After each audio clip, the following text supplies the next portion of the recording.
ठीक है। कुछ किए बिना यूं ही जय जयकार नहीं होती, कुछ किए बिना यूं ही जय जयकार नहीं होती, कोशिश करने वालों की कभी हार नहीं होती। ये जो मैंने लाइंस बोली है ये स्टिक बैठती है हमारे जगतेश्वर सर जिन्होंने रिसेंटली KS 2021 क्वालिफाई किया है। तो first of all congratulation to sir, मैं को कंग्रेट्स करना चाहूँगा। तो इन्हीं की जुबानी सुनते हैं सर, जैसे कि लाखों लोगों का सपना है कि KS क्वालिफाई करें पर नहीं कर पाते कई कारणों से। तो आप सर बताएं आपकी जर्नी कैसे रही, कैसे मीन्स मुश्किलें आई, फिर उस मुश्किलों का सामने किया और इतनी at the end of the day now you are an KS officer. तो सर आप ही बताएं कुछ। सबसे पहले thank you Neeraj sir so much for felicitating me. जहाँ तक मेरी जर्नी का सवाल रहा, ये जर्नी मेरे लिए लॉन्ग जर्नी थी। बहुत से अप्स एंड डाउन्स मुझे इस जर्नी में फेस करने पड़े। पर्सनल लॉस भी मुझे इस जर्नी में हुआ, मेरे फादर इसी जर्नी में मैंने खोए। बट प्रोफेशनल फ्रंट के ऊपर मैं यही चीज़ हमेशा सोचता था कि दो टूल्स मेरे साथ हमेशा सर रहे, पेशेंस और परसिवरेंस। इनको मैंने अपना सगा साथी बना लिया, क्योंकि इस एग्ज़ाम में, क्योंकि लॉन्ग एग्ज़ाम है, आपको पता नहीं है कि आप किस स्टेज से बाहर होंगे और दोबारा आपको सर्कल को, साइकिल को ज़ीरो से, स्क्रैच से स्टार्ट करना है। तो अगर पेशेंस आपके पास नहीं है तो चीज़ें होना बहुत डिफ़िकल्ट हो जाती हैं। और दूसरा, क्योंकि सर हम लो मिडिल क्लास फैमिलीज से आते हैं, उनमें आने के लिए हमारे पास रिसोर्सेज की भी कमी होती है। रिसोर्सेज की जब आपके पास कमी है तो आपको परसिवरेंस का सहारा लेना पड़ता है। आप टूटते हो, उठते हो, जो भी अवेलेबल रिसोर्सेज होती है उसमें आपको करना पड़ता है। तो क्योंकि मैं इतना प्रिविलेज नहीं था सर कि मैं फुल फ्लैश तैयारी कर पाता, तो मैं पार्ट टाइम जॉब भी करता था, हालांकि टीचिंग में ही मैं था। उसके बाद जो मुझे टाइम मिलता था मैं अपनी प्रिपरेशन जर्नी के साथ जस्टिस कर पाता था। तो इस तरह से सर बड़े अप्स एंड डाउन्स के साथ करता गया। बस एक चीज़ ज़रूर थी कि मैं हर गलती से सीखता था। जहाँ बदलाव की ज़रूरत होती थी, वैल्यू एडिशन की ज़रूरत होती थी, बेसिक्स प्लस वैल्यू एडिशन जो थे, इसके साथ मैंने ये जर्नी अपनी सर कंप्लीट की। सर मैं आपसे पूछना चाहूँगा, बहुत से KS एस्पायरेंट्स है जिनका GS तो बहुत अच्छा होता है, they score very well in GS, but the thing is that CSAT में देखा गया है कि वो कुछ CSAT की वजह से बाहर हो जाते हैं। तो काफ़ी हमें बच्चे पूछते हैं कि सर CSAT की कोई स्ट्रैटेजी बताएं। तो सर मैं आप ही से पूछना चाहूँगा कि क्या अप्रोच रहेगी कि जो बच्चे GS में इतना अच्छा कर सकते हैं तो CSAT में भी कर सकते हैं। तो आप भी कुछ बताएं कि CSAT कैसे क्वालिफाई करें। सर सबसे पहले जो सी सेट की अप्रोच है, इसमें ये देखा गया है कि बच्चे जीएस के अंदर बहुत अच्छा परफॉर्म कर रहे हैं। बट सी सेट में बच्चों को दो फैक्टर्स मैं देख पा रहा हूँ सर। पहला, कि बच्चों में फियर फैक्टर बहुत है। हमें सर ये देखना पड़ेगा कि ये जो सी सेट है, it's not maths and reasoning. ये मैथ्स और रीजनिंग सिर्फ नहीं है, यहाँ पर एक मिक्सचर है कंपोनेंट्स का। आपके पास कॉम्प्रीहेंशन है, आपके पास लॉजिकल रीजनिंग है, आपके पास क्वांटिटेटिव एप्टीट्यूड है, डिसीजन मैथ्स है। तो उसकी सर अप्रोच थोड़ी सी अलग होगी। सबसे पहले सर हमें फियर को हटाना पड़ेगा। दूसरा सर हमें कॉम्प्रीहेंशन पर अपनी एबिलिटीज को स्ट्रॉन्ग करना पड़ेगा। जिसका सर सी सेट अच्छा है, जिसको sir civil services aptitude test कहते हैं, इसका मल्टीप्लायर इफेक्ट उनको मेंस में भी मिलेगा। इवन ये चीज़ें आपकी इंटरव्यू में भी टेस्ट होंगी। तो मैं एक दो चीज़ें यहाँ पर ज़रूर बताऊंगा इस मीडियम से, कि सबसे पहले आप फियर फैक्टर को रिमूव करें।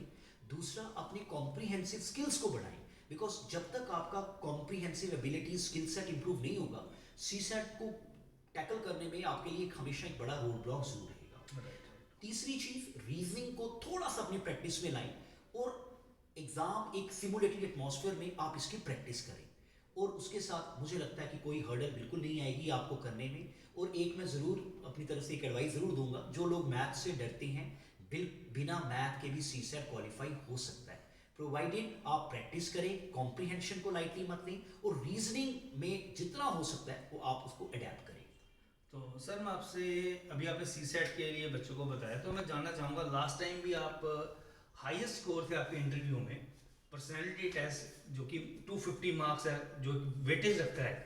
तो आपसे जानना चाहूँगा पर्सनैलिटी टेस्ट जो रहता है उसमें ऐसा क्या देखा जाता है बच्चे में कि वो मीन्स के एक प्रेस्टिजियस पोस्ट लाइक KS के लिए फाइनल हो जाता है और कुछ बच्चे बाहर हो जाते हैं। तो कुछ वो बच्चे जो कि इंटरव्यू स्टेज तक पहुंच जाते हैं, तो उनके लिए आप कुछ बताएंगे, कुछ स्ट्रैटेजी किस तरह से प्रिपेयर करें इंटरव्यू के लिए, पर्सनैलिटी टेस्ट के लिए। सर सबसे पहले ये हमें ये समझना होगा कि सिविल सर्विसेज में जो राउंड 3 है वो इंटरव्यू नहीं है। क्योंकि interview mean means one two one interaction, question answer session. Right. जब ये पर्सनैलिटी टेस्ट है तो इसका मतलब है कुछ पर्सनैलिटी ट्रेड्स आपके बोर्ड ने टेस्ट करने हैं।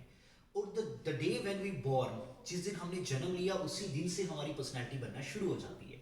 क्योंकि हमें लेट पता चलता है, तो जब हमें पता चला हमें समझना पड़ेगा कि 3-4 फैक्टर्स जो हैं वो बोर्ड आपके टेस्ट करेगा। सबसे पहले आपका इंटीग्रिटी कितनी है, क्योंकि आपको ऑफ कोर्स आपको अथॉरिटेटिव पोजीशंस पर बैठना है, आप पब्लिक सर्वेंट बन के आप जाओगे, आवाम की खिदमत में आपको 24 घंटे हाजिर होना है, तो आप में ईमानदारी, इंटीग्रिटी, प्रोफेशनलिज्म और एक पुअर मैन जो सेंस है, जिसको पब्लिक सेंस कहा जाता है, वो आपके अंदर टेस्ट की जाएगी।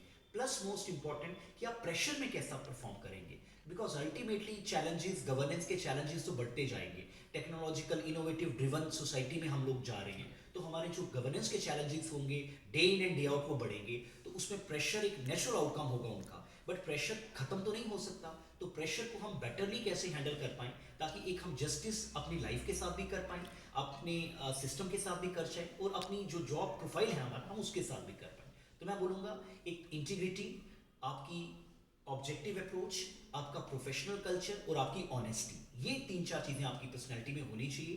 प्लस आप फियर फैक्टर को कैसे ओवरकम करते हैं, ये आपके लिए 4-5 फैक्टर्स जो होंगे आपको पर्सनैलिटी टेस्ट में बहुत अच्छा परफॉर्म करवाएंगे।